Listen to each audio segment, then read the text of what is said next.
Shalom, salam sejahtera dalam kasih Tuhan Yesus Kristus. Puji Tuhan, pada kesempatan ini saya akan mengajak teman-teman semua untuk merenungi dan mendengarkan firman Tuhan. Sebelum itu, marilah kita berdoa. Tuhan, terima kasih untuk pertolongan-Mu yang sangat luar biasa di dalam hidup kami. Tuhan, sebentar lagi kami akan mewartakan kebenaran firman-Mu. Kiranya Tuhan, setiap kalimat yang dapat keluar dari ucapan kami dapat memuliakan nama-Mu. Semoga Tuhan, setiap telinga yang mendengarkan dapat terberkati. Biarlah kami menjadi penyambung lidah-Mu untuk mewartakan kebenaran firman-Mu. Terima kasih Tuhan, sungguh terpuji dan termuliakan nama-Mu dari sekarang dan sampai selama-lamanya. Amin. Puji Tuhan, saudara-saudari yang dikasihi dalam nama Tuhan Yesus Kristus. Tema kita pada hari ini yaitu membawa perubahan ke arah yang baik bagi sekitar. Firman Tuhan yang terambil dari Matius pasal 5 ayat 13 sampai 16. Beginilah firman Tuhan. Kamu adalah garam dunia. Jika garam itu menjadi tawar, dengan apakah ia diasinkan? Tidak ada lagi gunanya selain dibuang dan diinjak orang. Kamu adalah terang dunia. Kota yang terletak di atas gunung tidak mungkin tersembunyi. Lagi pula, orang tidak menyalakan pelita lalu meletakkannya di bawah gantal, melainkan di atas kaki dian, sehingga menerangi semua orang di dalam rumah itu. Demikianlah hendaknya terangmu bercahaya di depan orang, supaya mereka melihat perbuatanmu yang baik dan memuliakan Bapamu yang di sorga. Demikianlah firman Tuhan.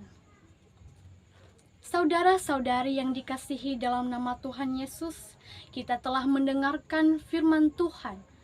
Dan apa yang menjadi pesan dari firman Tuhan yaitu, kamu adalah garam dunia dan kamu adalah terang dunia.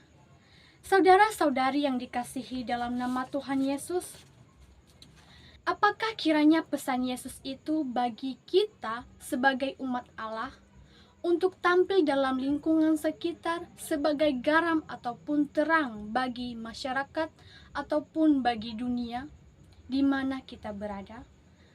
Saudara-saudari, sejak dulu garam merupakan kebutuhan baku untuk hidup manusia. Garam memberikan rasa lezat, memberi daya untuk memelihara lama dan mengawetkan sesuatu. Bahkan garam menimbulkan suatu rasa haus akan sesuatu hal lainnya. Nah, kenyataan sehari-hari inilah yang dipakai Yesus untuk menyampaikan syarat dari firman Tuhan tersebut, yaitu sebagai santapan makanan yang lezat kepada umatnya manusia. Singkatnya, setiap orang yang menjadi murid Yesus haruslah tahu kapan dan bagaimana ia harus mengubah hidupnya untuk menjadi pelaku dari firman Tuhan itu sendiri, agar dapat menjadi hidangan masakan ajaran Yesus. Singkatnya, setiap orang yang ingin menjadi murid Yesus sejati harus tahu kapan dan bagaimana ia harus mengubah sikap hidupnya.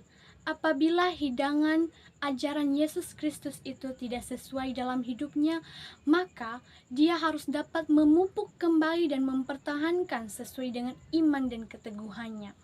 Maka saudara-saudari yang dikasihi dalam nama Tuhan Yesus Kristus, kita telah mengetahui bahwasanya Paulus mengatakan bahwa murid Yesus sejati adalah orang yang tahu berbicara. Artinya, berpikir, bersikap, berkata, dan bertindak adalah sesuatu hal yang dimulai untuk mengawali pembicaraan. Terlebih dahulu, umat manusia yang baik harus memikirkan apa yang menjadi perkataannya, yang dapat memberkati setiap orang apapun kalimat yang keluar dari mulutnya. Hendaklah kata-katamu senantiasa penuh kasih, jangan hambar, sehingga kamu tahu bagaimana kamu harus memberi jawab kepada setiap orang. Terambil dari surat Kolose pasal 4 ayat 6. Saudara-saudari yang dikasihi dalam nama Tuhan Yesus, apakah yang menjadi hubungan dari kedua pesan Yesus Kristus, yaitu Kamu adalah garam dunia dan kamu adalah terang dunia. Maka dengan itu murid-muridnya juga harus menjadi terang dunia, terang bagi semua orang. Dengan apakah kita menjadi terang dunia? Yaitu dengan mendebarkan kasih Allah, mengasihi sesama, membawa perubahan ke arah yang baik. Sehingga terang itu sendiri mempunyai makna khusus, yaitu menghilangkan kegelapan. Apa yang menjadi kegelapan di dalam hidup setiap manusia, yaitu kedekihan, kesombongan, iri hati, hawa nafsu, dan lain sebagainya. Artinya, Tuhan tidak menginginkan setiap umatnya terjerumus dalam hal-hal yang tidak baik. Oleh karena itu, saudara-saudari, marilah kita merenungi ajaran Kristus karena kita mengetahui bahwa Yesus sendiri adalah terang dunia dan bagaimana kita menjadi terang yang berguna, yang dapat menolong sesama dan dapat menjadi teladan bagi semua orang. Bagaimana kita menjadi pelaku sosok dari firman Tuhan tersebut. Seperti yang dikatakan pada Yesaya pasal 58 ayat ke-10. Terangmu akan terbit dalam gelap, dan kegelapanmu akan seperti rembang tengah hari. Saudara-saudari yang dikasihi dalam nama Tuhan, demikianlah Injil Kristus yang memperingatkan kita secara sederhana dan tugas kita sebagai umat Allah yang dibaptis sebagai murid Yesus Kristus sejati. Bukan sebagai orang yang bersifat acuh tak acuh, namun haruslah kita menjadi sosok pelaku dari firman Tuhan itu sendiri. Marilah kita mewartakan dan mengamalkan firman Tuhan kepada semua orang melalui kata dan perbuatan kita, baik dalam lingkungan sekitar, lingkungan masyarakat, pendidikan, dan dimanapun kita berada. Saya yakin dan percaya bahwa setiap kalimat yang telah kita dengarkan pada hari ini dapat tertanamkan di dalam hati kita semua. Puji Tuhan, amin. Mari kita berdoa. Tuhan Yesus yang Maha Baik, terima kasih untuk pertolongan-Mu yang sungguh luar biasa. Engkau telah menjamah kami dengan urapan Roh Kudus-Mu, sehingga setiap kalimat yang keluar dari mulut hamba-Mu dapat terberkati dan dapat menjadi kemuliaan nama-Mu. Semoga Tuhan kami menjadi pelaku firman-Mu. Tuhan kami menjadi pelaku akan firman-Mu.